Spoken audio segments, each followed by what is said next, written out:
Reminder मैं डाल दूं सबको, कल जो है वो लास्ट डेट है फॉर द सबमिशन ऑफ जो होम असाइनमेंट है for overheads, class work and के 3-4 क्लास वर्क्स हैं और प्रैक्टिस क्वेश्चंस हैं आई थिंक 4, 5, 6, 7। तो जिन लोगों ने सबमिट नहीं कराया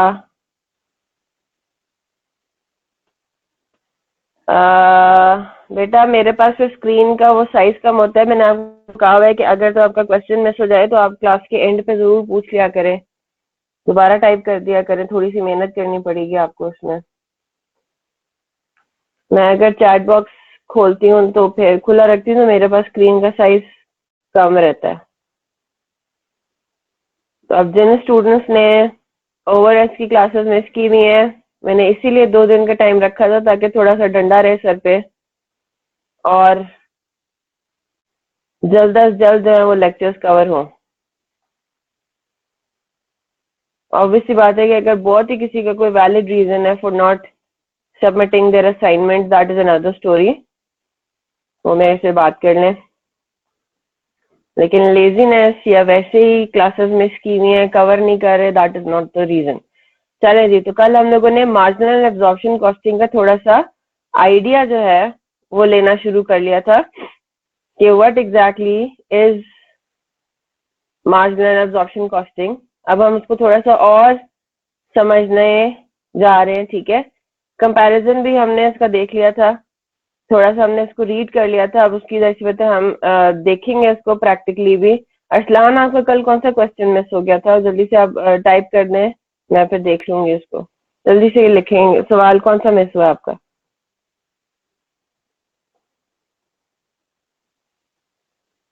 और इतने ज्यादा आपके पास फिर दूसरे भी मीन्स हैं, you can ask me questions over WhatsApp, group में लिख लिया करें अगर कोई क्वेश्चन आपका स्किप हो जाता है तो, ठीक है। इस सबके लिए अगर आपका क्वेश्चन क्लास में नहीं मैं रीड करती या मेरे से मिस हो जाता है, अच्छा जी, तो सबको व्हाट्सएप पे कर लिया करें, ठीक है। चले,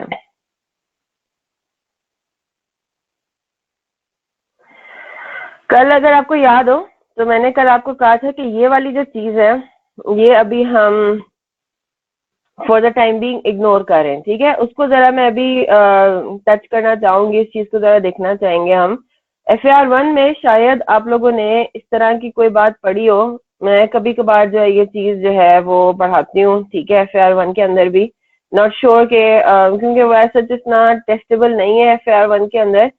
जब हम एब्जॉर्प्शन कॉस्टिंग पर आते हैं बेसिकली, अब यहाँ पे चले पहले मार्जिनल से स्टार्ट करते हैं, ठीक है। जब हम मार्जिनल कॉस्टिंग में आते हैं, ठीक है, और जब हम ये बात बेसिकली इस चीज का ये एक्सप्लेनेशन है, product cost per unit product cost किस तरीके से हम कैलकुलेट करते हैं, ठीक है।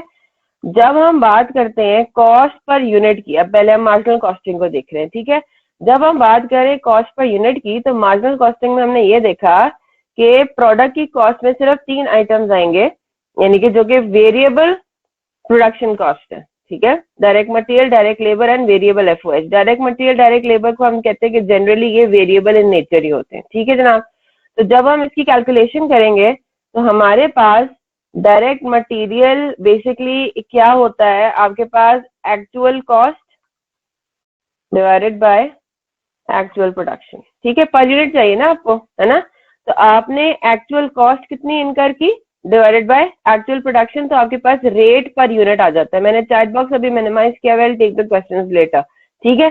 इसी तरह से जब हम डायरेक्ट लेबर की बात करते हैं तो डायरेक्ट लेबर भी आपके पास क्या होगा, actual cost divided by actual production, ठीक है। तो आपके पास डायरेक्ट लेबर आ गई, डायरेक्ट लेबर की एक्चुअल कॉस्ट कितनी थी डिवाइडेड बाय एक्चुअल प्रोडक्शन। अब मेरी बात गौर से सुनिएगा, जनरली हमारी अजम्पशन ये होती है कि देखिए ये जो आपके पास एक्चुअल रेट निकल रहा है ना कि एक यूनिट पे कितनी कॉस्ट पड़ी, ठीक है।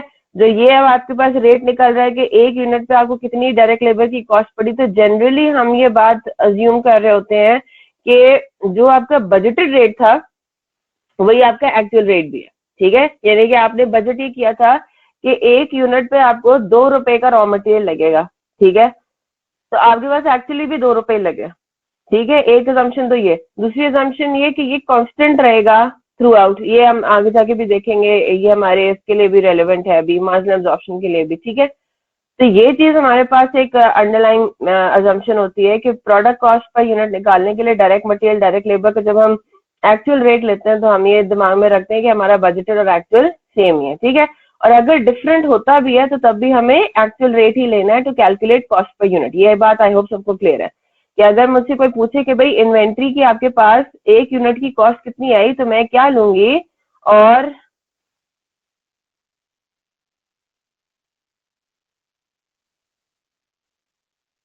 इन्वेंट्री की कॉस्ट कितनी आई तो हम उसमें एक्चुअल बताएंगे, एक्चुअल डायरेक्ट लेबर और डायरेक्ट मटेरियल कितना लगा। ऑन दी अदर हैंड जब हम बात करते हैं किसकी, वेरिएबल एफओएच की, है ना, तो वेरिएबल एफओएच में क्या यूज करेंगे, जो हमारे पास सारे वेरिएबल ओवरहेड्स का ओवरहेड एब्जॉर्प्शन रेट निकलेगा, दैट मल्टीप्लाई, ये आपके पास बेसिकली यूज होगा, ठीक है, variable overhead absorption rate per unit. अब आपको ये बात पता है, अब हमने ओवरहेड्स के चैप्टर में तो ये किया था ना कि हमने सारे ओवरहेड्स को, ये बात मैंने कल भी आपको पॉइंट आउट की थी, ओवरहेड्स के चैप्टर में हम जब overhead absorption rate per unit निकालते हैं तो उसमें सारे फिक्स प्लस वेरिएबल दोनों लेते हैं, है ना, सारे ओवरहेड्स को इकट्ठा लेते हैं, बस हमने उसमें कभी बाइफिकेशन की नहीं, ओवरहेड्स के चैप्टर में हमने कभी बाइफिकेशन की ही नहीं है कि भाई आपके पास फिक्स कौन से ओवरहेड्स हैं, वेरिएबल ओवरहेड्स कौन से हैं, क्योंकि हम ओवरहेड्स के चैप्टर तक सारा टाइम क्या अप्लाई करते आए थे, एब्जॉर्प्शन कॉस्टिंग, है ना, तो उसमें हमें वो करने की जरूरत ही नहीं पड़ी, क्यों, क्योंकि उसमें हमने फिक्स ओवरहेड्स को भी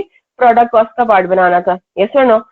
अब जब हम मार्जिनल कॉस्टिंग पर आते हैं तो हमें सिर्फ और सिर्फ वेरिएबल एफर्ट्स लेने हैं, ठीक है, variable factory overheads, variable production overheads लेने हैं, और वेरिएबल प्रोडक्शन ओवरहेड को सिलेक्ट करके हमने ओवरहेड एब्जॉर्प्शन रेट सिर्फ कैलकुलेट करना है पर यूनिट, और वो हमने प्रोडक्ट कॉस्ट का पार्ट बना लेना है।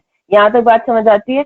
इसका मतलब ये हुआ कि पूरी प्रोडक्ट कॉस्ट पर यूनिट में आपके पास सिर्फ वेरिएबल एफर्ट्स एक ऐसा आइटम है जो कि बजटेड इंफॉर्मेशन पे बेस्ड है, ठीक है।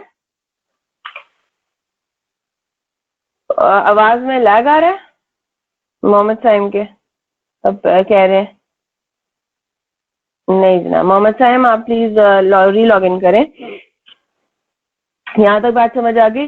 तो बाकी दोनों आइटम्स आपके पास एक्चुअल रेट पर आते हैं, और सिर्फ ओवरहेड जो है ना वो भी वेरिएबल एलिमेंट मार्जिनल कॉस्टिंग में वो आता है किसके ऊपर, बजटेड के ऊपर, ठीक है, बजट। यहाँ तक आई होप बात सबको क्लियर है।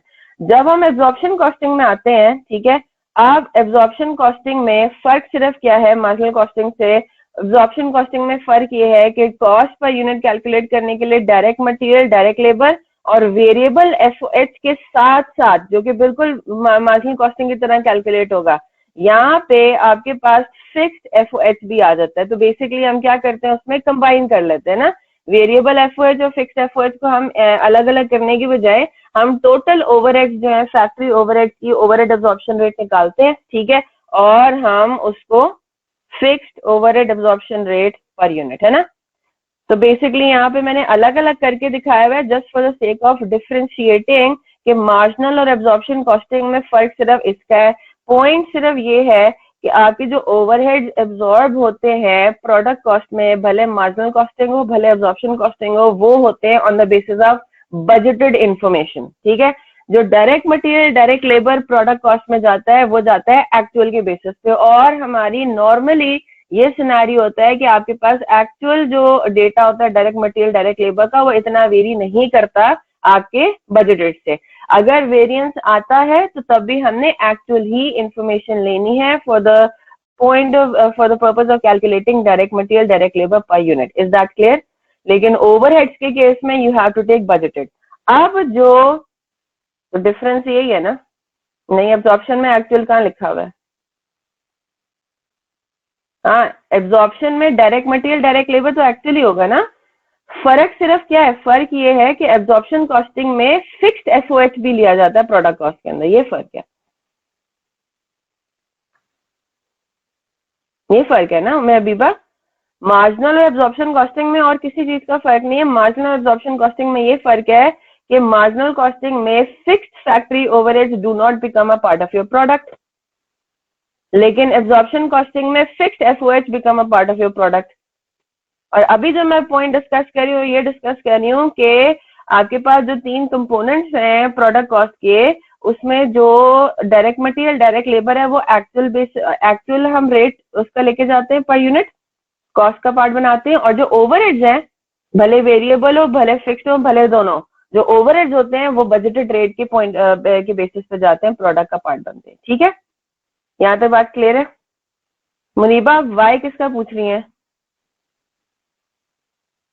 जी बेटा, सारी चीजें यहाँ पे एक्चुअली ली हुई हैं, actual cost divide by actual production.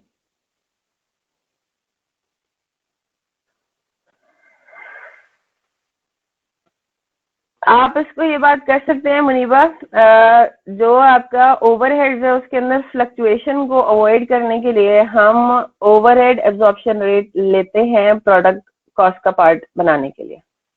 ठीक है, ओवरहेड्स के केस में हम बजटेड इंफॉर्मेशन को यूज करते हैं to calculate cost of inventory, ताकि इतना ज्यादा वेरिएंस ना आए। मैंने आपको जिस तरह ये बात मेंशन की कि डायरेक्ट मटेरियल डायरेक्ट लेबर में बजटेड से इतना ज्यादा वेरिएंस नहीं होता नॉर्मली। ठीक है, लेकिन ओवरहेड्स के अंदर वेरिएंस आ सकता है, बहुत ज्यादा डिफरेंस आ सकता है एक्चुअल से। तो हम ये कहते हैं, ये बात हम ओवरहेड्स में भी डिस्कस कर चुके हैं कि हमारे अगर ओवरहेड्स हमारे बजटेड से बहुत डिफरेंट हो, अब इस तरह से कर लें कि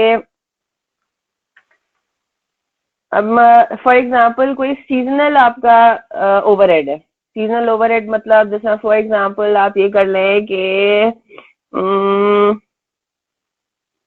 ऐसा कोई एग्जांपल मेरे दिमाग में भी आ नहीं रही है सीजनल ओवरहेड की। ठीक है, बेसिकली इसमें पॉइंट ये होता है ओवरहेड्स के अंदर, अब जैसे फॉर एग्जांपल मैं ये कहूँ, हाँ इन्फ्लेशन हम ले सकते हैं। ठीक है, ओवरहेड्स के ऊपर आ जाए जरा।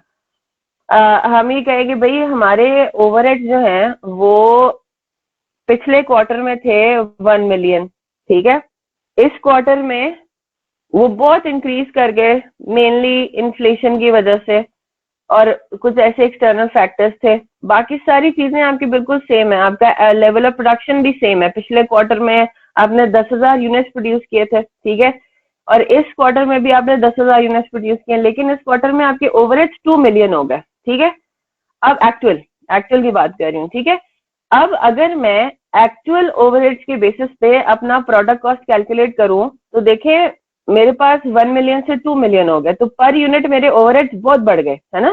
पर यूनिट मेरी कॉस्ट बहुत बढ़ गई बिकॉज ऑफ ओवरहेड्स। ठीक है जनाब, एक्चुअल ओवरहेड्स के बेसिस पे अगर मैं यूज करूं तो इस तरह तो मेरी इन्वेंट्री की जो फिगर है, अब मेरी इन्वेंट्री की फिगर में कैलकुलेट करने के लिए मुझे कॉस्ट पर यूनिट चाहिए, है ना? अब कॉस्ट पर यूनिट जो मेरी आएगी वो तो फिर बहुत ज्यादा वेरी करेगी quarter to quarter because of my overheads. ठीक है, बहुत ज्यादा मेरी वेरी करेगी। हम जब ये सारा सिनेरियो पढ़ते हैं ना तो उसमें हम ये बात अज्यूम कर रहे होते हैं और ये हमारे सामने सिनेरियो ये होता है कि डायरेक्ट मटेरियल डायरेक्ट लेबर में इतना ज्यादा वेरिएंस नहीं आता। ठीक है, एक्चुअल आप कर लें तो जितना आपको पिछले क्वार्टर में रेट आपको पड़ा था डायरेक्ट मटेरियल डायरेक्ट लेबर था, इस क्वार्टर में भी मोर और लेस वही होगा, लेकिन ओवरहेड्स में बहुत ज्यादा वेरिएंस एक्सपेक्टेड होता है। ठीक है मुनीबा, तो इस वजह से जो है हम अपनी इन्वेंट्री की फिगर को कंसिस्टेंट रखने के लिए, ठीक है, हम क्या करते हैं, हम फिर बजटेड बेसिस पे जो ओवरहेड आते हैं ना, ओवरहेड रेट हमारा कैलकुलेट होता है, हम अपनी इन्वेंट्री को वैल्यू करते हैं बजटेड ओवरहेड्स की बेसिस पे, एक्चुअल पे नहीं बेसिस वैल्यू करते हैं। ठीक है, उसके लिए क्या करेंगे शाहजेब, आपका सवाल जो अभी आंसर हो जाएगा कि जब हम अपनी इन्वेंट्री को बजटेड पे वैल्यू कर रहे हैं और हमारी इन्वेंट्री अब हमारा जो बजटेड है वो एक्चुअल से बहुत डिफरेंट आता है, जो डिफरेंस है उसको क्या करेंगे, वो ओवर अंडर एब्जॉर्ब है, वही तो होता है शाहजेब। ओवर या अंडर एब्जॉर्ब जो होता है वो यही तो चीज होती है, उसकी फिर अकाउंटिंग क्या करनी है वो भी हम देखते हैं। तो वैसे तो वो अकाउंट फॉर तो होगा, हर चीज आपके एक्चुअल बेसिस पे होनी है ना? बिल्कुल ठीक बात है आपकी, अभी इसको देखते हैं। नहीं जनाब, पॉइंट अब्दुल्ला मेरा ये है कि डायरेक्ट मटेरियल डायरेक्ट लेबर की एक्चुअल वैल्यू तो इसी क्वार्टर की होगी ना बेटा। मेरा पॉइंट ये है कि डायरेक्ट मटेरियल डायरेक्ट लेबर की इतनी कोई फ्लक्चुएशन नहीं होगी पिछले क्वार्टर से, फ्लक्चुएशन ज्यादा एक्सपेक्टेड होती हैं ओवरहेड्स में। ठीक है, आपने एक्चुअल लेना तो एक्चुअल इसी क्वार्टर का लेंगे ना। जी एग्जैक्टली उम्मे हबीबा, यही पॉइंट है। मार्जिनल के अंदर भी वेरिएबल एफओएच आता है बजटेड के बेसिस पे, एब्जॉर्प्शन में भी वेरिएबल आता है बजटेड के बेसिस पे। फर्क सिर्फ क्या है कि मार्जिनल में फिक्स एफओएच नहीं आता है एट ऑल, भले बजटेड भले एक्चुअल, है ना, लेकिन एब्जॉर्प्शन में एफओएच आता है बजट के बेसिस पे। जो एबनॉर्मल डिफरेंस आया है ओवरहेड्स में, उसका क्या करेंगे मुनीबा? वही तो हमारा ओवर या अंडर एब्जॉर्ब होता है, उसकी हम अब अकाउंटिंग देखेंगे। अकाउंटिंग बेसिकली थोड़ा सा देखेंगे, बाकी डबल एंट्री क्या है वो फिर हमारा कॉस्ट फ्लो इन प्रोडक्शन में आएगा। जी बिल्कुल, एक्चुअल हमारा ये पीरियड एंड पे ही आएगा मुनीबा। क्वार्टर के स्टार्ट में जब हम बजटिंग का काम कर रहे होते हैं, तो वही मैं आपको अब्दुल्ला ये बात समझाने की कोशिश कर रही हूँ कि हम ये अजम्पशन ले रहे हैं कि हमारे मटेरियल और लेबर में फर्क नहीं आएगा। हमारा जो मटेरियल और लेबर का एक्चुअल है वो हमारा बजट से मैच करेगा, ठीक है। ज्यादातर बजटिंग हो रही होती है ओवरहेड्स के केस में, क्योंकि ओवरहेड्स में ये एक्सपेक्टेड है कि एक्चुअल और बजट में वेरिएंस आएगा, डायरेक्ट मटेरियल डायरेक्ट लेबर में इतना वेरिएंस नहीं आएगा, ठीक है। अगर पीरियड के स्टार्ट में आपसे कोई पूछता है कि what is the product cost per unit period के स्टार्ट में, तो फिर तो आपको डायरेक्ट मटेरियल डायरेक्ट लेबर भी बजटेड पे ही लेना है, जो हम पिछले क्वेश्चन में कर चुके हैं, है ना। और मैंने आपको मैं आपको बारहा बात बता रही हूँ कि यहाँ पे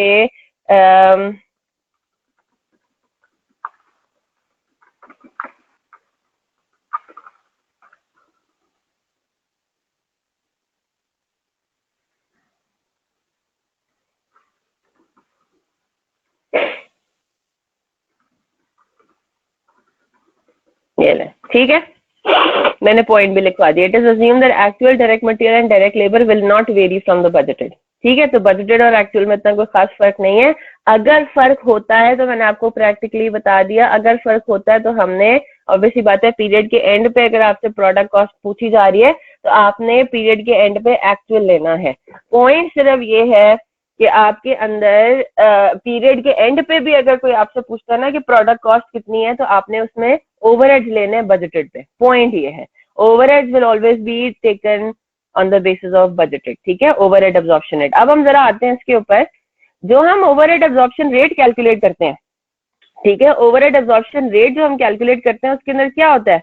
उसके अंदर हमारे पास होता है बजटेड, फिक्स्ड, बेसिकली अगर हम बात करें वेरिएबल ओवरहेड की, ठीक है, वेरिएबल ओवरहेड एब्जॉर्प्शन रेट अगर आपको कैलकुलेट करना होता है तो आप उसका फॉर्मूला क्या है? Budgeted variable overhead divided by budgeted basis, है ना। और यहाँ पे हम बजटेड बेसिस यहाँ पे बेसिकली ले रहे हैं आपके प्रोडक्शन को, ठीक है।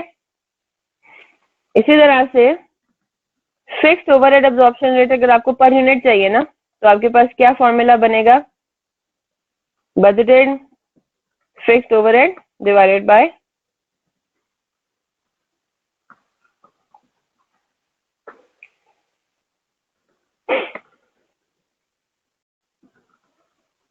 अच्छा जी, पॉइंट अब यहाँ पे हमारा ये है कि देखें वेरिएबल ओवरहेड एब्जॉर्प्शन रेट में तो दोनों मार्जिनल एब्जॉर्प्शन कॉस्टिंग दोनों में जाना है वेरिएबल ओवरहेड, ठीक है। फर्क सिर्फ किसमें, यहाँ पे फिक्स्ड ओवरहेड एब्जॉर्प्शन रेट उधर आएगा उधर नहीं आएगा, ठीक है, मार्जिनल में नहीं आएगा एब्जॉर्प्शन में आएगा। अब मेरी बात यहाँ पे गौर से सुनिएगा, नॉर्मली जो हम यहाँ पे बजटेड प्रोडक्शन ले रहे होते हैं डिनोमिनेटर में, that is normally the normal capacity, ठीक है। अब ये क्या चीजें हो गई, अब बेसिकली हम ये डिस्कस थोड़ा सा कर रहे हैं आपके प्रोडक्शन लेवल्स के बारे में, ठीक है। आपके पास मुख्तलिफ प्रोडक्शन लेवल्स हो सकते हैं, ठीक है। एक आपके पास होता है मैक्सिमम कैपेसिटी, ठीक है। मैक्सिमम कैपेसिटी क्या होती है? Maximum capacity as the term itself denotes, क्या होता है मैक्सिमम कैपेसिटी? कि आपकी फैक्ट्री के जितने भी रिसोर्सेज अवेलेबल है, मशीनरी हो गई, लेबर हो गया, ठीक है, वैसे जो फैक्ट्री की जो कैपेसिटी है, ठीक है, जो ओवरऑल रिसोर्सेज हैं किसी भी फैक्ट्री के अंदर, उनको यूज करके आप किसी भी पीरियड में मैक्सिमम कितना प्रोडक्शन कर सकते हैं, ठीक है। मैक्सिमम कितनी प्रोडक्शन कर सकते हैं वो तो हो गई आपकी मैक्सिमम कैपेसिटी, ठीक है। नॉर्मली जब आप ये प्लांट एंड मशीनरी वगैरह खरीद रहे होते हैं ना, तो आपको आपका सप्लायर जो है वो उसमें बता देता है कि भाई ये जो मशीनरी है ना, ये मैक्सिमम जो है, ये जो प्लांट है ये मैक्सिमम जो है 10,000 यूनिट्स पर आवर प्रोड्यूस कर सकता है, 10,000 यूनिट्स पर मंथ प्रोड्यूस कर सकता है, ठीक है, व्हाट्सोएवर जो भी उसका थ्रेशोल्ड है। तो उससे आपको एक आइडिया हो जाता है कि जी मैक्सिमम मैक्सिमम अगर मैं इसको अपनी ऑपरेटिंग जो है वो इसको ऑपरेट करूं मैक्सिमम रिसोर्सेज को यूज करके, तो मैं मैक्सिमम इसका इतने यूनिट्स प्रोड्यूस कर सकती हूँ, ठीक है, यहाँ तक बात समझ आ गई। तो एक तो हो गया आपके पास मैक्सिमम कैपेसिटी, फिर आपके पास एक होता है नॉर्मल कैपेसिटी, ठीक है। नॉर्मल कैपेसिटी को आप समझें कि ये आपके पास हो जाता है कि जी आपके पास नॉर्मली आप कितना एक्सपेक्ट कर रहे हैं कि आप कितना प्रोड्यूस करेंगे, ठीक है, बजटेड प्रोडक्शन, या इसको समझ लें कि ऑन एन एवरेज आप कितना प्रोड्यूस कर लेते हैं, ठीक है, ये हमारी बहुत इंपॉर्टेंट एक लेवल है। तो जाहिर सी बात है मैक्सिमम और नॉर्मल कैपेसिटी में डिफरेंस भी हो सकता है ना, कि ऑन एन एवरेज हम कितना प्रोड्यूस कर लेते हैं, ठीक है। एक होता है कि आपका एक मैक्सिमम लिमिट कितना है, वो तो हो गया मैक्सिमम कैपेसिटी, ठीक है, लेकिन एक हो गया नॉर्मल कैपेसिटी, कि नॉर्मली आप कितना प्रोड्यूस करते हैं अपने रिसोर्सेज को यूज करके, ठीक है जी। एक होता है ना, इसमें बहुत ज्यादा डिफरेंट फैक्टर्स एट प्ले आ जाते हैं, इसमें डिमांड आ जाता है कि भाई डिमांड आपकी कितनी है, उसी हिसाब से आपकी होगी ना, नॉर्मल आप उतना ही प्रोड्यूस करेंगे नॉर्मली, इन अदर वर्ड्स, ठीक है। तो ये एक आपके पास आ जाता है। तो यहाँ पे जब हम वेरिएबल ओवरहेड एब्जॉर्प्शन, जब हम ओवरहेड एब्जॉर्प्शन रेट्स कैलकुलेट कर रहे होते हैं, तो यहाँ पे प्रोडक्शन कौन सी लेते हैं बजटेड बेसिस में, बट बजटेड प्रोडक्शन में दो ही चीजें आ सकती हैं, है ना, एक तो आ सकती है आपके पास मैक्सिमम कैपेसिटी आपकी क्या है, और एक नॉर्मल कैपेसिटी क्या है। तो आपने यहाँ पे बजटेड बेस जो प्रोडक्शन लेनी है वो क्या लेनी है, अपने नॉर्मल कैपेसिटी को सिलेक्ट करना होता है ना, कि नॉर्मली हम कितनी प्रोडक्शन कर रहे होते हैं, हमारी नॉर्मल कैपेसिटी बेसिकली कितनी है। Is that clear?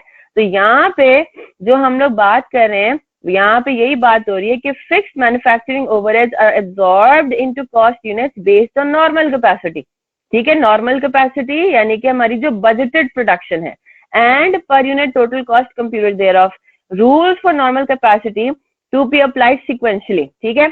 या तो आपको नॉर्मल कैपेसिटी होगी गिवन, ठीक है, या तो आपके पास क्या होगी, नॉर्मल कैपेसिटी आपको गिवन होगी, ठीक है, या फिर आपने क्या लेना है, जो भी आपके पास, अगर आपको नहीं गिवन है तो फिर आप 100% लेंगे, यानी कि maximum in other word select कर लेंगे, ठीक है जनाब।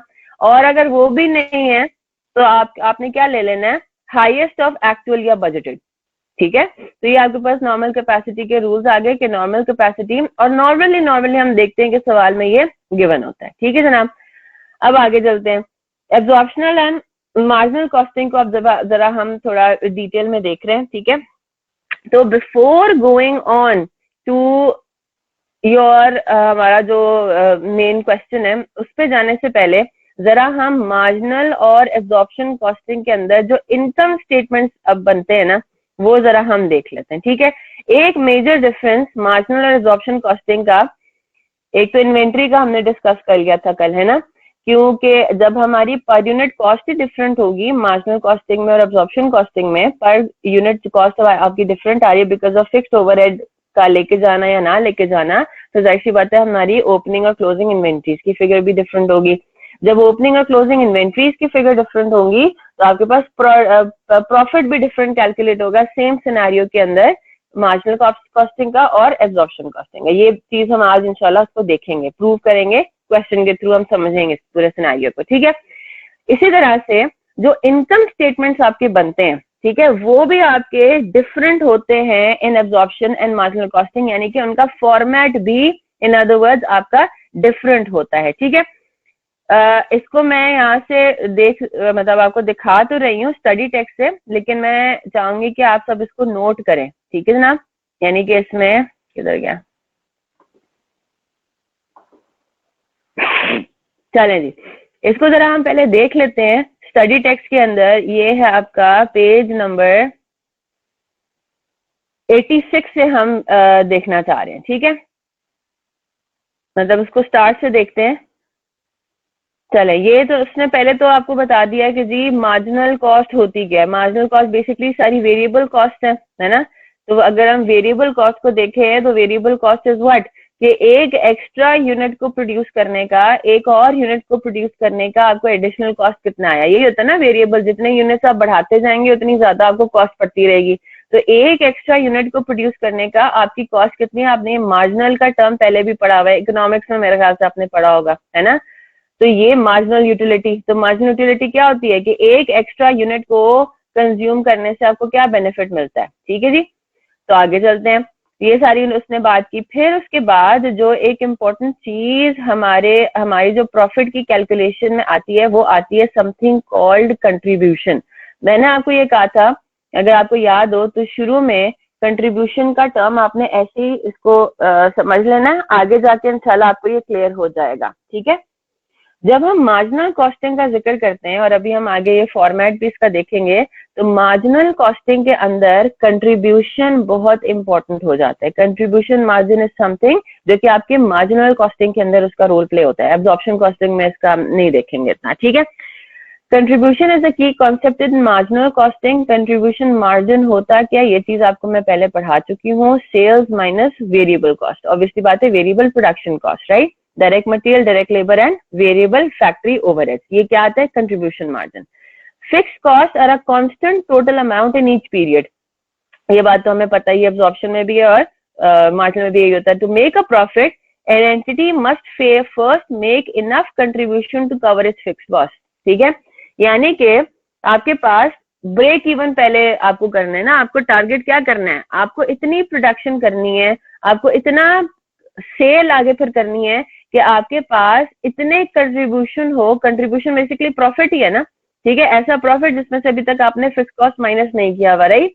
तो आपने इतना कंट्रीब्यूशन एटलीस्ट बनाना है कि वो फिक्स कॉस्ट को आपकी कवर करे, यानी कि नेट प्रॉफिट आपका जीरो है, ब्रेक इवन हो। ठीक है, एटलीस्ट हम इतनी जो प्रोडक्शन करें इतना तो सेल करें।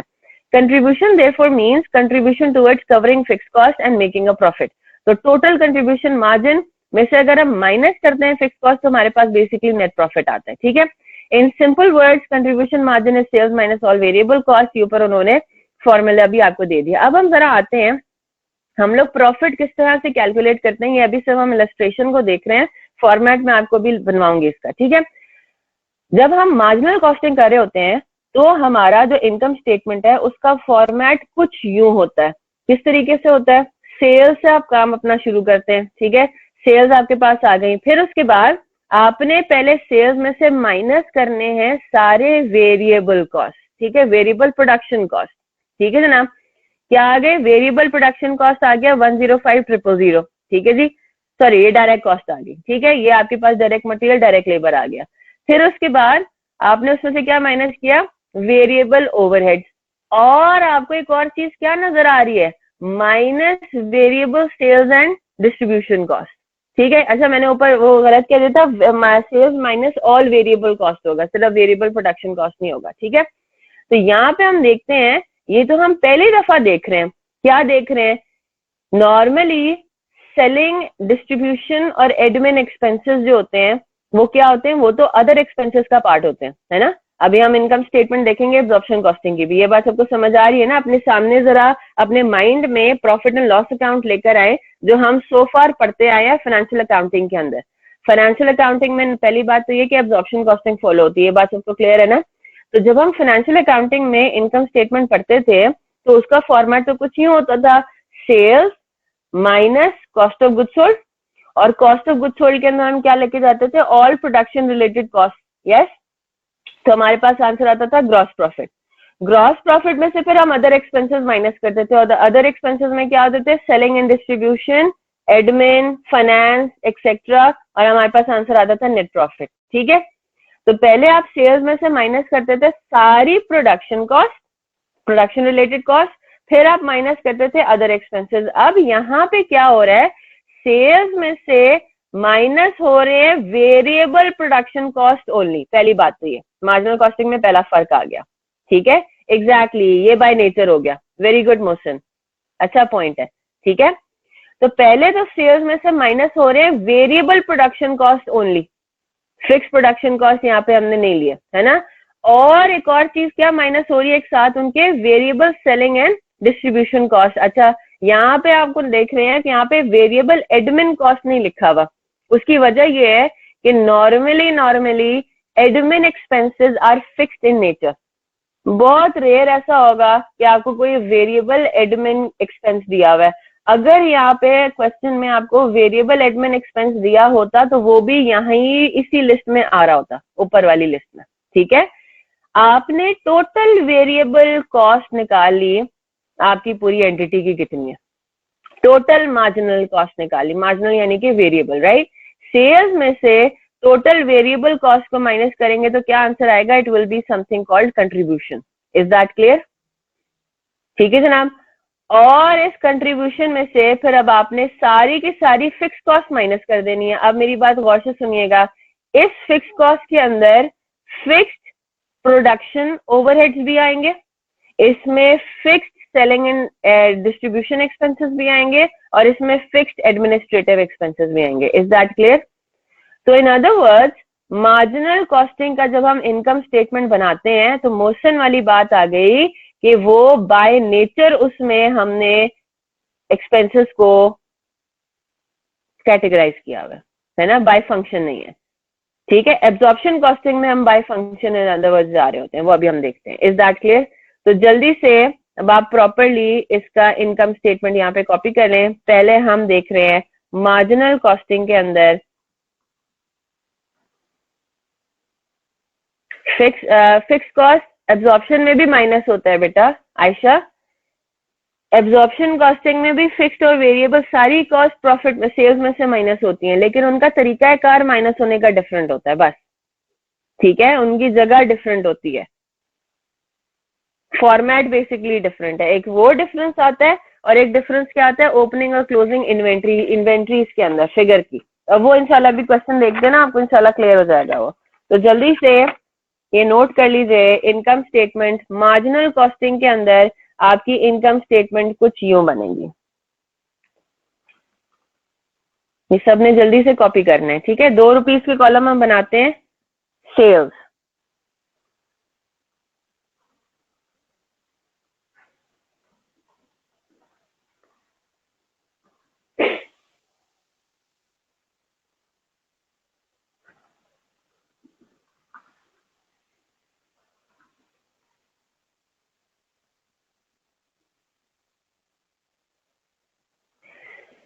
अच्छा पहली बात तो ये कि ये फॉर्मेट्स जो है ना इनकम स्टेटमेंट के, जो मार्जिनल कॉस्टिंग के और अंदर एब्जॉर्प्शन कॉस्टिंग के अंदर आते हैं, तो उसमें फॉर्मेट में ऊपर नीचे चीजें हो सकती हैं आपको। अब जिस तरह स्टडी टेक्स्ट है, स्टडी टेक्स्ट के अंदर आपने ये इलस्ट्रेशन में देखा, ठीक है, ये इलस्ट्रेशन के अंदर बहुत सिंपल तरीके से उन्होंने एक बनाया हुआ है। ठीक है, ये वेरी कर, मैं थोड़ा सा डिफरेंट इससे बना रही हूँ। ठीक है, ये देखें, यहाँ पे जो इलस्ट्रेशन है, जो दूसरी इलस्ट्रेशन है, उसमें थोड़ा सा और डिफरेंट आ गया।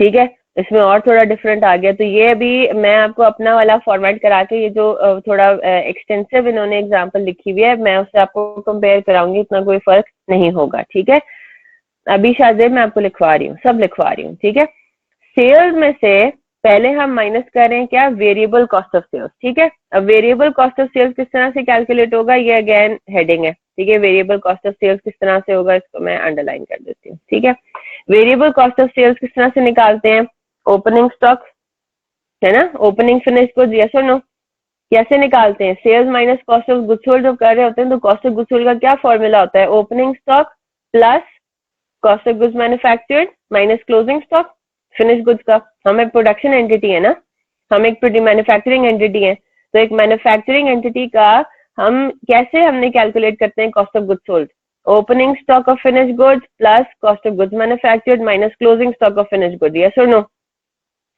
ये बात सब फॉलो कर रहे हैं ना। अब मार्जिनल कॉस्टिंग में फर्क सिर्फ क्या आ जाएगा, मार्जिनल कॉस्टिंग में फर्क सिर्फ ये आएगा कि सारी चीजें वेरिएबल कॉस्ट के ऊपर बेस करती हैं, उसमें फिक्स कॉस्ट नहीं आएगी। ठीक है, तो ओपनिंग फिनिश गुड्स जो आप ले रहे हैं उसका फॉर्मूला बेसिकली क्या होगा,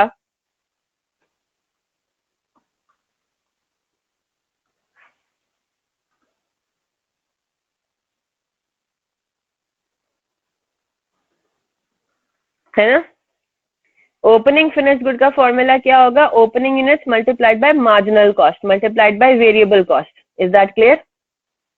उसमें फिक्स्ड ओवरहेड नहीं आ रहा। ठीक है जी, फिर इसमें हम क्या ले रहे हैं, क्या ऐड करेंगे, कॉस्ट ऑफ गुड्स मैन्युफैक्चर्ड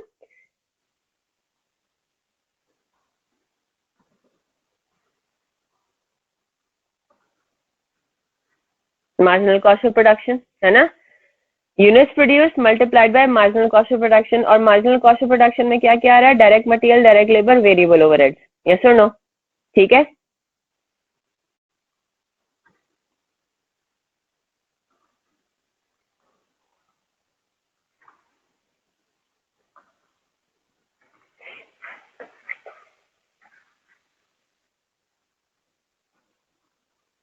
चलें जी, ये हो गया। अच्छा, अभी तक हमने जो चीजें माइनस की हैं सेल्स में से, वो माइनस की हैं प्रोडक्शन रिलेटेड। ये सारी क्या है, प्रोडक्शन रिलेटेड कॉस्ट है। इसमें अभी तक variable selling and distribution cost नहीं हमने लिया, ठीक है। जब आप सेल्स में से पहले स्टेप पे हमने ये माइनस किया, तो जो हमारे पास आंसर आया उसको मैं नाम दे रही हूँ, this is my gross contribution margin, ठीक है। अब मैं इसमें से क्या लेस करूंगी, लेस करूंगी वेरिएबल सेलिंग एंड डिस्ट्रीब्यूशन। मैंने थोड़ा सा उसको ब्रेक करके कर दिया, ठीक है, ये भी हो सकता है।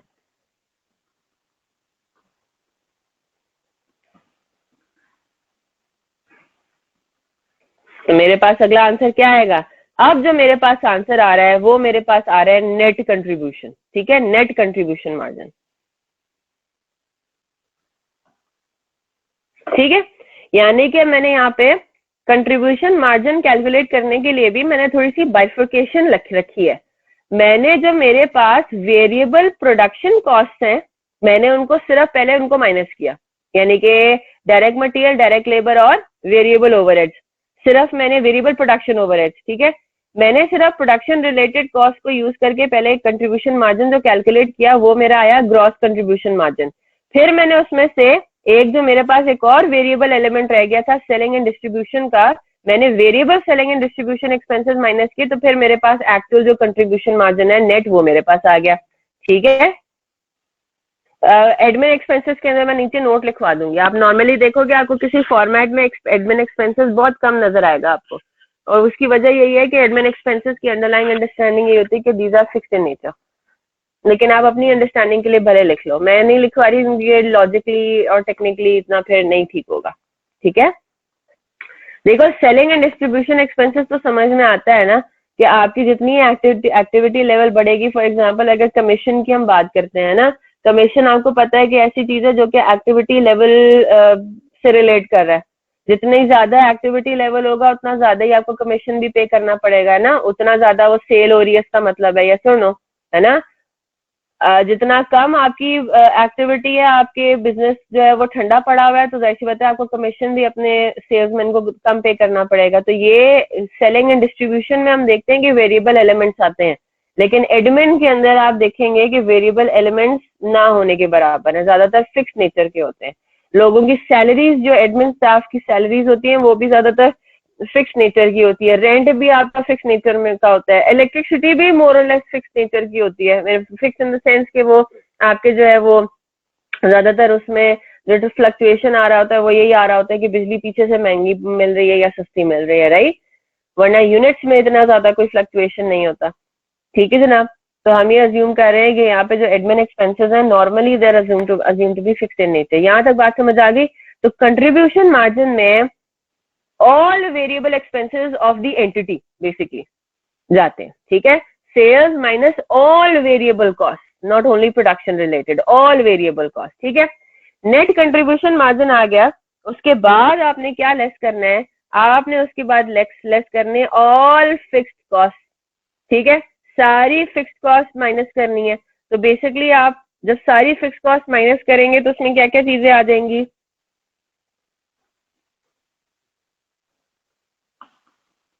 फिक्स प्रोडक्शन ओवरहेड, है ना, fixed selling and distribution,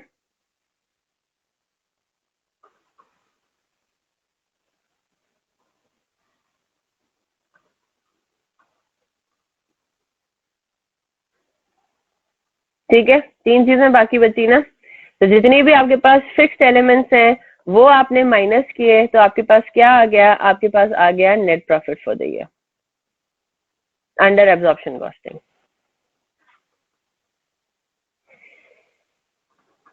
sorry, marginal costing.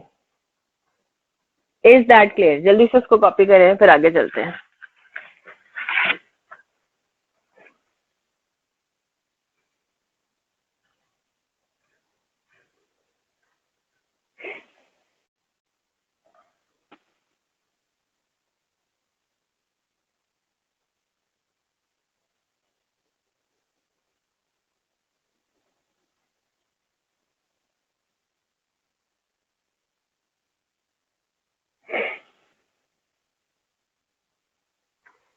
Financial cost को आप इधर ही लेंगे, फिक्स में लेंगे, क्योंकि फाइनेंशियल एक्सपेंसेस का ताल्लुक जो है वो उससे नहीं है, आपके एक्टिविटी लेवल से नहीं होता, प्रोडक्शन लेवल से तो होता ही नहीं है उसका ताल्लुक। ठीक है शाहजेब, तो जो आपके यहाँ पे जितने भी फिक्स नेचर के अब आइटम्स हैं, अब यहाँ पे फाइनेंशियल एक्सपेंसेस भी ले लें, यहाँ पे लिख लें फिक्स्ड एडमिन एंड, ठीक है, तो वो फिक्स नेचर के आएंगे ना, वो फिक्स के अंदर ही आएंगे। वेरिएबल तो वो होता है जो कि आपके प्रोडक्शन लेवल के साथ वेरी करे, तो इंटरेस्ट एक्सपेंस जो है वो आपका प्रोडक्शन लेवल के साथ वेरी थोड़ी करता है। ठीक है, वो तो उसका डायरेक्ट ताल्लुक किससे कि आपने लोन कितने कितने का लिया हुआ है, अब लोन कितना लेना है वो भी प्रोडक्शन लेवल से थोड़ी ताल्लुक है उसका कोई, वो तो आपकी फाइनेंशियल नीड कितनी है, आपको पैसे कितने चाहिए उस पर बेस करता है। चलें जी, क्लियर होगी बात? कॉपी कर लिया सबने?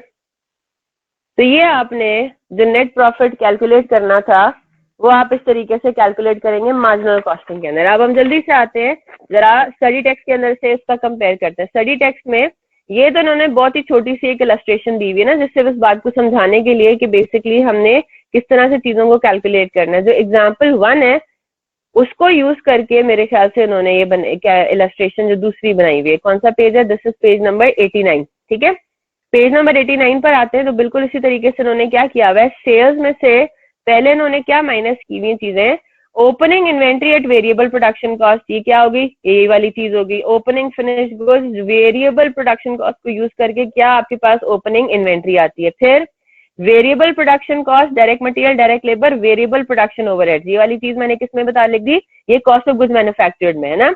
तो मार्जिनल कॉस्ट के अंदर बेसिकली तीन चीजें ही आती हैं, है ना। Marginal cost of production, by the way, है ना, ये मार्जिनल कॉस्ट ऑफ क्या है? प्रोडक्शन है। इसके अंदर सिर्फ तीन चीजें आएंगी, direct material, direct labour and variable factory overhead. ठीक है, तो ये तीनों चीजें आपने क्या कर दी? इसमें ऐड कर दी ओपनिंग इन्वेंट्री के अंदर, और फिर उसके अंदर से आपने क्या माइनस किया? Closing inventory at variable production cost, right. तो ये क्या होगी? ये मार्जिनल कॉस्ट ऑफ प्रोडक्शन है तीनों, तो ये आपने इसमें से क्लोजिंग स्टॉक माइनस कर दिया। तो ये जो आपके पास फिगर आई इसको हम क्या नाम दे रहे हैं? Cost of sales. ठीक है, और ये वाली चीज मैंने यहाँ पे भी लिख दी है, वेरिएबल कॉस्ट ऑफ सेल्स। ठीक है जनाब, आगे चलते हैं। फिर इस वेरिएबल कॉस्ट ऑफ सेल्स में उसने सिंपली क्या किया है? ऐड किया है variable selling and distribution cost.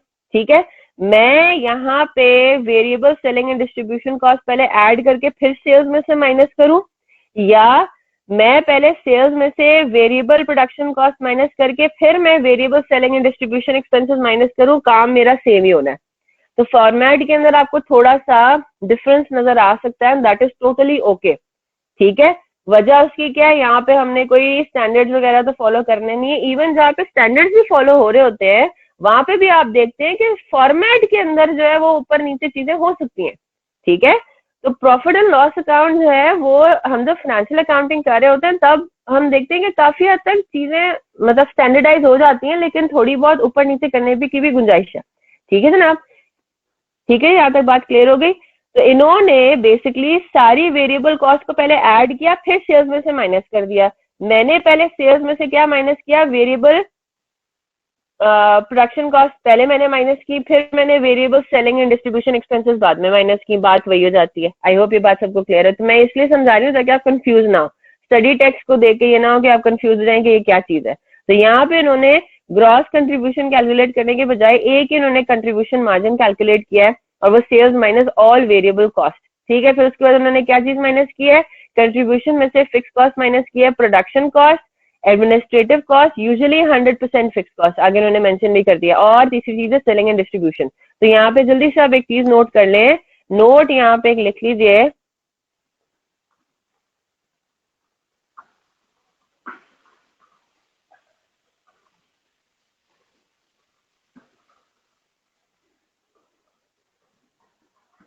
ठीक है, ये बात आई होप सबको समझ में आ गई कि अगर एडमिन एक्सपेंसेस में कोई चीज वेरिएबल है तो वो ऊपर माइनस होगी, वो उसका कंट्रीब्यूशन मार्जिन से फिर ताल्लुक है।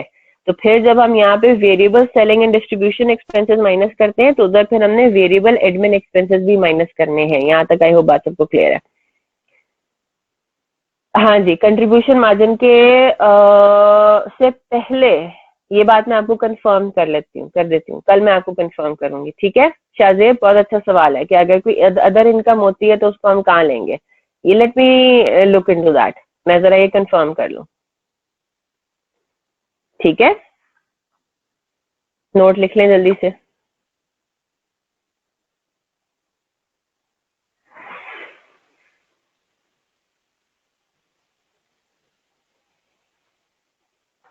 चले, अब हम आते हैं किसके ऊपर,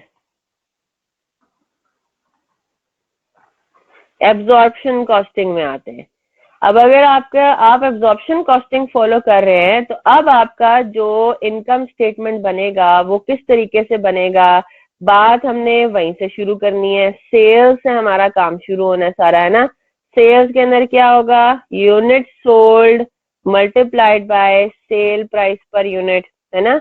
मल्टीप्लाइड बाय सेलिंग प्राइस, तो आपके पास क्या आ जाएगा, सेल्स की फिगर आ जाएगी। अब हमने उसमें से क्या लेस करना है, उसमें से हमने लेस करना है। अब मैंने यहाँ पे वेरिएबल नहीं लिखा, यहाँ पे मैंने लिखा कॉस्ट ऑफ सेल्स। और ये बात आपको पता है ना, ये तो आप करते आए हैं। लेस करते हैं कॉस्ट ऑफ सेल्स। अच्छा जी, उसके अंदर क्या सिनेरियो होता है, उसमें आप ओपनिंग फिनिश गुड से स्टार्ट करते हैं। ठीक है, क्या फॉर्मूला होता है उसका, ओपनिंग यूनिट्स मल्टीप्लाइड बाय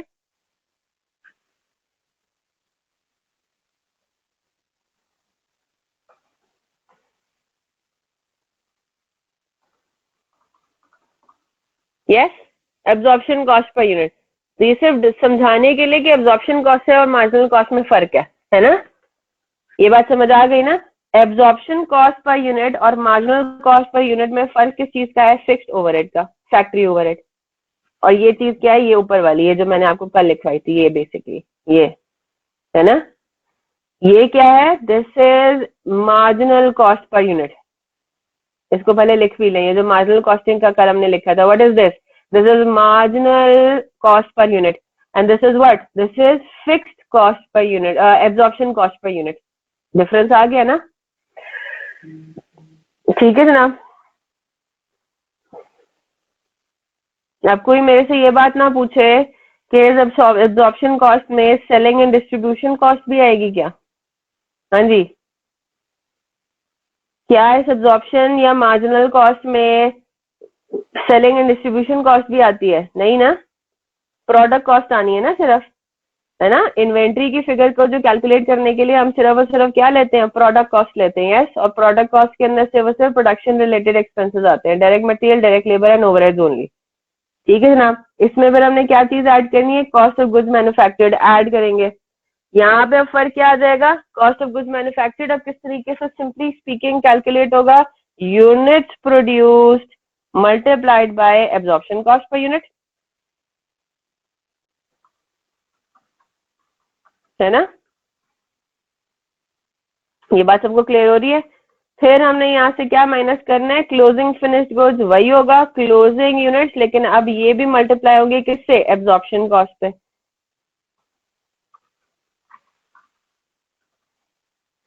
अच्छा जी, ये हमने माइनस कर दिया। फिर उसके बाद जो आंसर आता है वो हमने सेल्स में से माइनस करना है ना, वो हमने सेल्स में से माइनस किया। तो जो मेरे पास आंसर आया वो मेरे पास, अब मैं उसको कोई ग्रॉस कंट्रीब्यूशन नहीं कहूंगी एब्जॉर्प्शन कॉस्टिंग में, है ना। वो मेरे पास अब कंट्रीब्यूशन मार्जिन तो नहीं हुआ, वो मेरे पास क्या आ गया, वो मेरा ग्रॉस प्रॉफिट है, वो मेरा ग्रॉस प्रॉफिट है। ठीक है जनाब, वो मेरा क्या है, ग्रॉस प्रॉफिट है। अच्छा जनाब, अब जब हम एब्जॉर्प्शन कॉस्टिंग कर रहे थे, जो कि हमने पिछले चैप्टर तक किया है, ओवरहेड्स तक हमने एब्जॉर्प्शन कॉस्टिंग ही की है ना। ओवरहेड्स में फिर आपने ये देखा है कि जहां पे आप ओवरहेड एब्जॉर्प्शन रेट यूज करते हैं वहां पे हर हाल में अंडर या ओवर एब्जॉर्प्शन जरूर होती है, क्योंकि आपको ये बात पता है कि एक्चुअल ओवरहेड्स बजटेड से मैच नहीं करेंगे। यस और नो। तो मुझे बात बताइए, यहाँ पे जो हमने ऊपर जितनी भी कैलकुलेशंस की हैं कॉस्ट ऑफ सेल्स के अंदर वो तो हमने किए ओवरहेड एब्जॉर्प्शन रेट के बेसिस पे, बजटेड ओवरहेड के बेसिस पे। तो बजटेड और एक्चुअल में फिर जो डिफरेंस आया है ओवर या अंडर एब्जॉर्ब का, आपको इतनी बात तो पता होनी चाहिए कि profit should be calculated on the basis of actual cost, actual expenses जाने चाहिए प्रॉफिट की कैलकुलेशन में, है ना, बजटेड थोड़ी जाता है। ऊपर आपने जितनी भी कैलकुलेशन की है वो तो बजटेड के बेसिस पे सारी फिगर्स गई हैं। तो एक्चुअल और बजटेड में जो डिफरेंस है वो फिर कैसे कैसे शो करेंगे, वो फिर हम शो करेंगे ग्रॉस प्रॉफिट के बाद।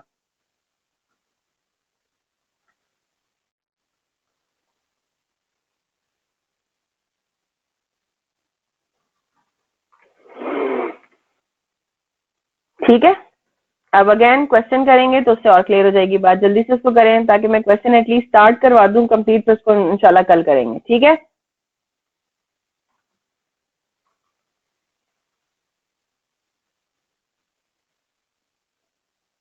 अच्छा मैंने ऊपर क्या कहाँ बताया था कि budgeted will not very from actual, मैंने किस चीज के लिए बताया था?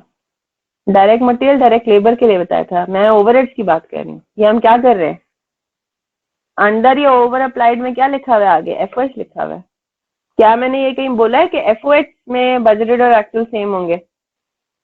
मैंने डायरेक्ट मटेरियल डायरेक्ट लेबर के लिए कहा है और लिखवाया है कि डायरेक्ट मटेरियल और डायरेक्ट लेबर का अजम्पशन ये होती है कि ज्यादातर सिनेरियोज में एक्चुअल और budgeted will stay the same. FOH में तो नहीं ना, एफओएच में तो है ही वेरिएंस ही आ रहा है, यही तो पॉइंट है सारा। ओवरहेड एब्जॉर्प्शन रेट कैलकुलेट करने की वजह ही हम यही कह रहे हैं कि भाई वेरिएंस बहुत ज्यादा होता है, फ्लक्चुएशन बहुत है। एक तो एक्चुअल की भी आपस में फ्लक्चुएशन बहुत है पिछले क्वार्टर से, तो इस वजह से फिर हम बजटेड को यूज करते हैं। हाँ जी फैजान, कहीं लिखा तो नहीं है आपने कहीं कि एफओएच भी जो है वो बजटेड और एक्चुअल सेम रहेगा? नहीं। हाँ तो फिर हम तो एफओएच की बात कर रहे हैं ना, पॉइंट ही यही है। चले जी, जो आपके पास आंसर आएगा वो क्या होगा? अब ये बात सबको क्लियर हो गई ना? आपका जो प्रॉफिट कैलकुलेट होना है वो तो एक्चुअल एफओएच के बेसिस पे ही कैलकुलेट होना है। एक्चुअल खर्चा आपका कितना आया बजटेड से हमारा कोई कंसर्न नहीं है प्रॉफिट की कैलकुलेशन के लिए। एक्चुअल खर्चा अगर आपका 2 मिलियन आया है, बजटेड अगर आपका भले 1 मिलियन था, एक्चुअल कॉस्ट खर्चा अगर आपका 2 मिलियन आया तो प्रॉफिट की कैलकुलेशन के लिए आपने 2 मिलियन इस्तेमाल करना है। तो यहाँ पे जब आप ओवर या अंडर अप्लाइड एफओएच लेंगे तो आपका वो 2 मिलियन पे आ जाएगा ना। ये बात क्लियर हो गई ना? जब आप ओवर या अंडर अप्लाइड एफओएच की कंसिडरेशन इसको करेंगे यहाँ पे इनकम स्टेटमेंट के अंदर, तो आपका जो बजटेड एफओएच था वो अब आपके एक्चुअल के बेसिस पर आ जाएगा। अगेन क्वेश्चन से और क्लियर हो जाएगा। ठीक है जी जनाब, अंडर अप्लाइड ग्रॉस प्रॉफिट में से लेस होगा बिल्कुल हमेशा, और ओवर अप्लाइड ग्रॉस प्रॉफिट में ऐड होगा।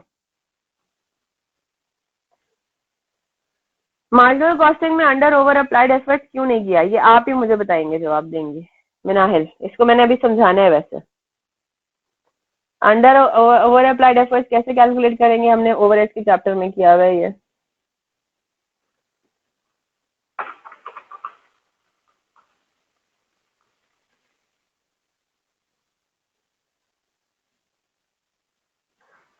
इसका मैं भी समझाती हूँ, जरा सोचेंगे खुद ये कि ओवर या अंडर अप्लाइड जो है ये उसमें क्यों नहीं आया, मार्जिनल कॉस्टिंग में क्यों नहीं आया।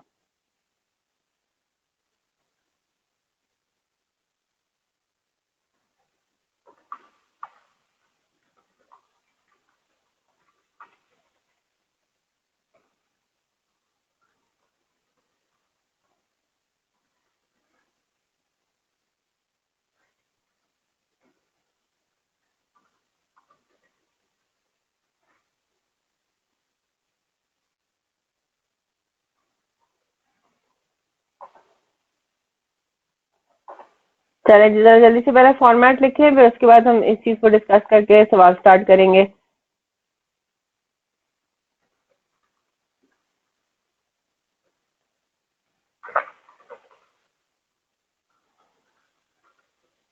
चलें, ये कॉपी कर लिया सबने?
under over applied FOH mainly arises due to fixed overheads only. Financial cost भी ले लेना यहाँ पे, चले ये ले, ठीक है। एडमिन एंड फाइनेंशियल एक्सपेंसेस एक ही लाइन में लिख लें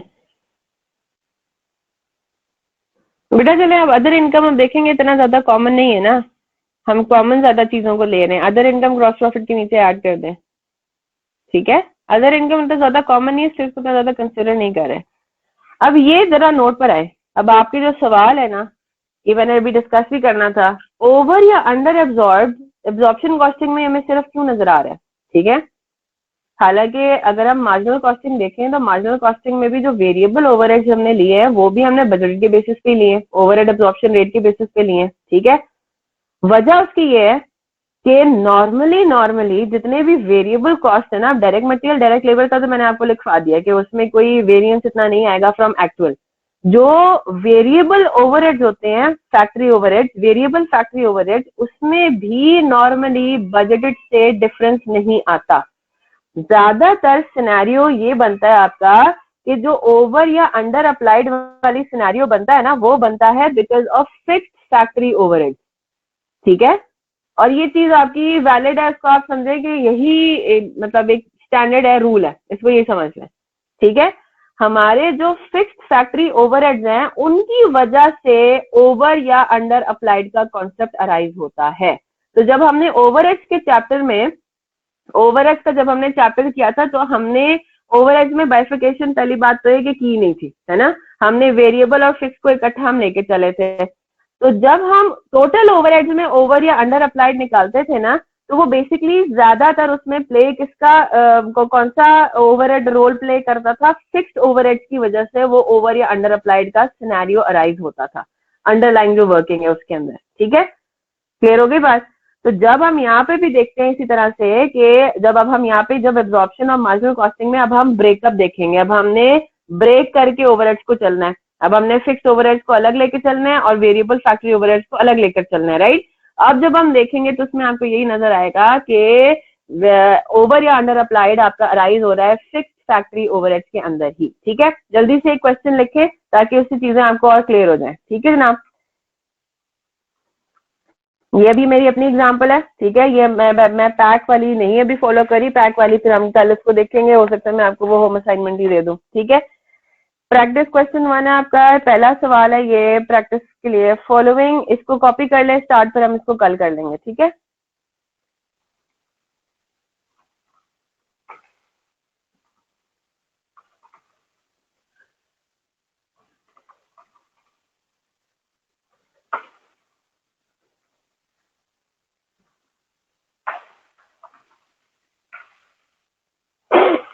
following information relates to the first 3 years of a manufacturing entity, ठीक है। तो ये आपके पास हो गया ईयर 1, ईयर 2, ईयर 3।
चलें जी, कॉपी करें जल्दी से।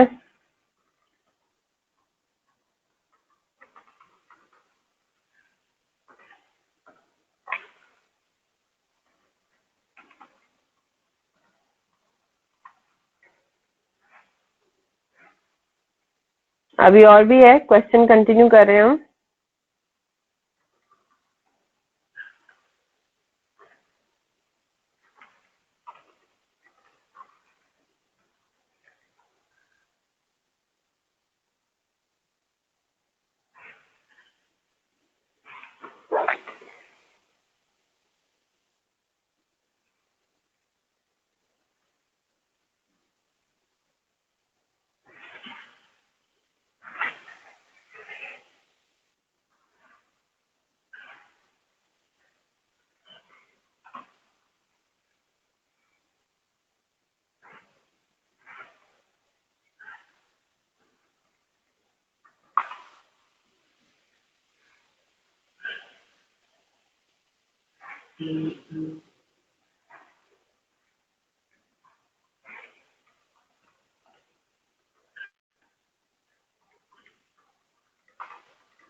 तो ये आपको कॉस्ट पर यूनिट बताया जा रहा है। Direct material is 10 rupee per unit, direct labour is 7 rupee per unit, factory variable factory overhead are 5 rupees per unit, variable selling expenses are 4 rupees per unit, selling price per unit है आपकी 55। बस ये थोड़ा सा रह गया।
चलें जी, दो रिक्वायरमेंट्स हैं।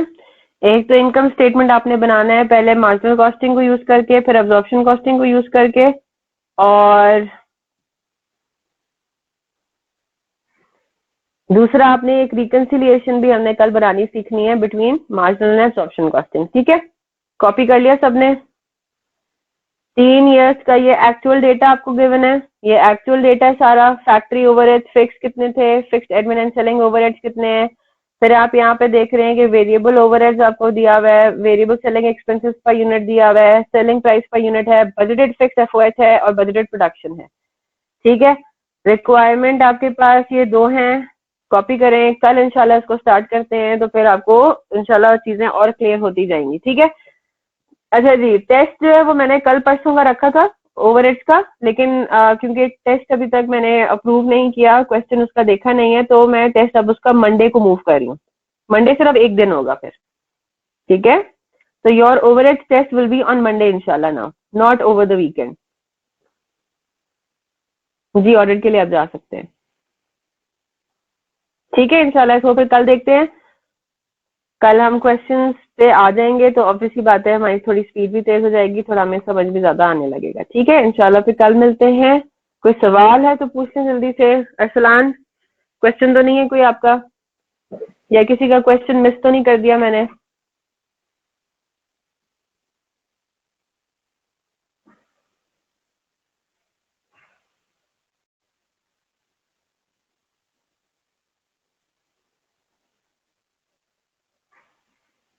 चलें जी, इंशाल्लाह कल मिलते हैं। Till then take care of yourselves. अल्लाह हाफिज।